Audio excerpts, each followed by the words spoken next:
ده كان صديق يعني، كان عايز مني حاجة مهمة. انا ما سالتكش ده مين. انت زعلانة؟ يا عبيطة يا عبيطة، المفروض تفرحي. عصبيتي دي معناها ان انا بغير عليكي. انا مش قادر اتخيل فكرة ان حد ممكن يكون بيجيلك هنا. ده على اعتبار اني من ممتلكاتك الخاصه. لما تغير عليا اشكر الرب وايد شموع الصلاه، ولما تهني وتقولي ما احبش حد غيري يجي هنا افرح واهلل وارقص زي العيال. ليندا، مالك يا ليندا؟ انت متغيرة. انا من ساعة ما جيت وانت مش انت. فيكي حاجة مش مظبوطة. حتى مقابلتك ليا كانت باردة جدا وفوتها.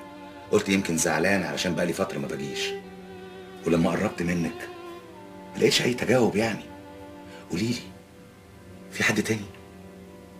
حد تاني؟ شفت انت بتفكر ازاي؟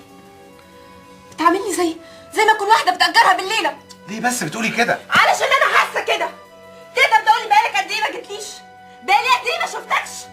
ترجيتك كم مره في التليفون علشان تجيلي. قلت لك كم مره اني محتاجالك، بس انت ولا انت هنا. يا غرقان في شغلك يا مع الهانم اللي حطاك تحت رجليها. ليندا، كلمة تانية ومش هتشوفي وشي تاني. وجعتك الكلمه؟ معلش، اصل الحقيقه سخيفه بتوجع، وانا عايزه اوجعك وهقولها لك في وشك. انت بني ادم اناني، ما بتفكرش الا في نفسك، ما بتدورش الا على اللي عنده مصلحتك. لازق عندها ليل نهار عشان تحن عليك بزباينها.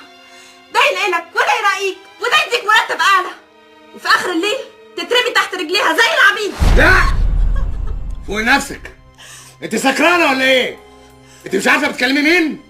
انا باروخ مزراحي. انا ممكن اقتلك هنا وادفنك هنا.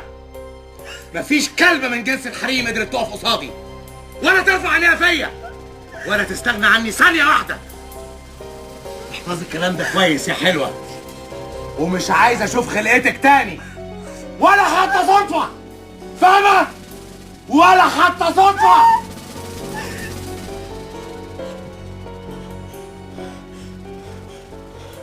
انا مش عايزه اشوفك، مش عايزه اشوفك.